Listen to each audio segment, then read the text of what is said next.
Howdy folks, in front of you is a custom Kershaw Nerve in Bohler K110 that I've recently finished.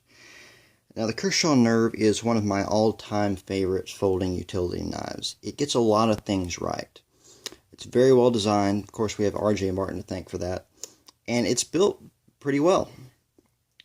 Now the stock model comes with HCR 13 MOV steel, and as much as I like HCR 13 MOV, I wanted something that would hold an edge for a little bit longer, so I fitted the handle with a blade made of Bohler K110. I actually like this model so much that I have a couple of them, and I'm going to sort of make some comparisons between the stock model and the one that I have modified. So, let's get into it. One of the easiest things I did was I rounded all of the edges of the G10 and a little bit more around the jimping, because the jimping is extremely aggressive. I mean, it really locks your hand onto the handle of this knife. However, it's not so aggressive that it's painful, but the ergos on this are very good. Now for the blade, the most obvious difference here. I changed a few things between the stock blade and the blade I made. First off, I made the blade bigger. It's wider and it's longer, because I was able to fit more blade into the handle than, Kershaw gives us. And I was able to do that without running into any issues like having the edge run into the back spacer. So I figured, why not? Of course, trying to approach that ideal 1-to-1 blade handle ratio, and as you can see, I got pretty close. Now this is a full height convex grind. As you can see, it is nice and clean. There aren't any weird wonky areas where my angles got off or anything like that, which is pretty good. I do all of my grinding freehand. I don't even use a tool rest, just me and the belt. And a platen under it, I guess. All this is done on a 1x30, and yes, it takes an immense amount of time, even with the ceramic belts. This is ground exceptionally thin. It is right at 6 thou at the edge, and it's a pretty consistent 6 thou until you approach the tip. And I left the tip a little bit thicker so as to try to mitigate any durability issues. However, as you can see, the tip is still extremely fine. I did a partial distal taper on this. Distal taper starts probably about right here. Behind that is full stock thickness, and of course I tapered it down so I could give it a very acute tip while still having an edge that is extremely thin and designed to cut exceptionally well. Now the finish on this is from about a 600 grit silicon carbide belt. And because this is K110, an analog of D2, it doesn't polish very easily or very well. You get sort of an orange peel finish, which you can see right here. So I call this basically a high gloss finish. Very fine satin finish, I guess. But I like the way it looks, and I really like the way it performs because it is so smooth.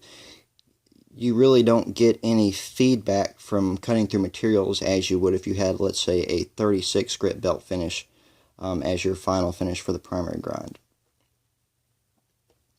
Now, the stock model, let me show that for comparison.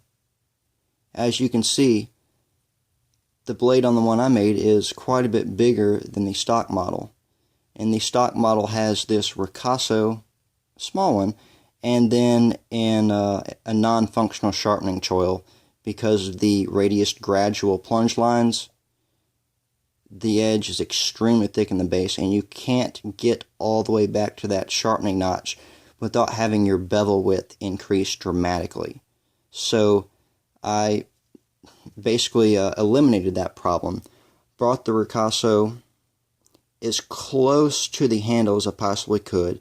Of course, mated the angle of that with the angle of the scales so it looks nice, and also to prevent any issues of the primary grind plunge lines interfering with the detent ball track. Made a functional sharpening notch, and this is really the ideal sharpening notch. You can sharpen the edge all the way to the very heel of the blade without running into any issues. Give you a look at those plunge lines. They are perfectly symmetric, even though it's kind of hard to see. Also, a noticeable difference is instead of a thumb plate, this is the back of a 45 auto shell casing.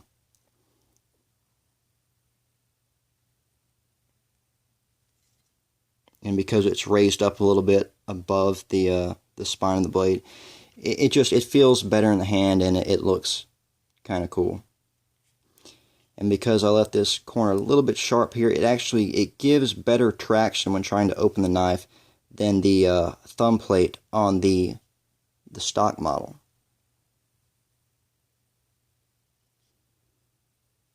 And that edge bevel is sharpened freehand at 15 degrees per side, and it's consistent in width on both sides of the blade. And as you can see, it is very, very fine. As I said, this thing is ground down to around 6 thou, so it's a grind that is optimized for performance. And now I'm going to give you a look down the edge so you can really appreciate how fine this blade is ground. As you can see, yeah, that's a good shot. It tapers down to almost nothing. So this is going to cut a hell of a lot better than the stock model. You look at that lockup. This one sits at about 70%. We do have full engagement of the lock bar, which is always a positive thing. Not really too concerned about wear. I mean, it's built well, the tolerances are good. It has a nice beefy stop pin, that's just something I've always appreciated about this model. I wouldn't consider this a hard use knife, but it's a knife that you can put a hell of a lot of force into cutting with without having anything strange happen to the construction. And a nice beefy stop pin is partly to thank for that. You really don't have to worry about shearing that stop pin out of the frame.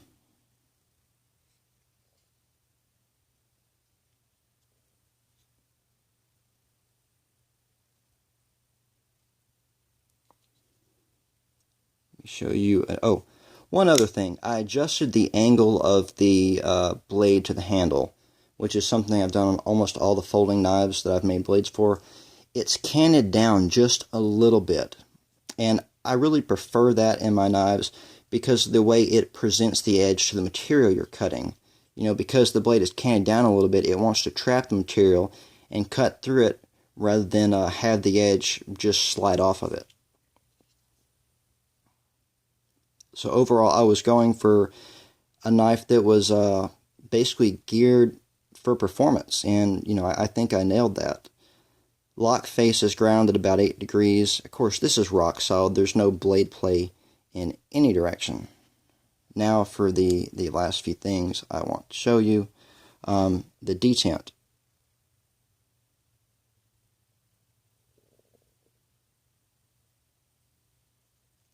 No detent play whatsoever. It's not one that you can really hear the click of very well, but well, there you go. I mean, it's in there nice and solid. Now for the blade centering. Blade centering is absolutely perfect. Couldn't have asked for any better blade centering, which is something that's difficult to do when you're grinding blades this thin and doing distal tapers and having a point that basically tapers down to 0 like that. You know, it's hard to make sure the blade is perfectly centered when you finish.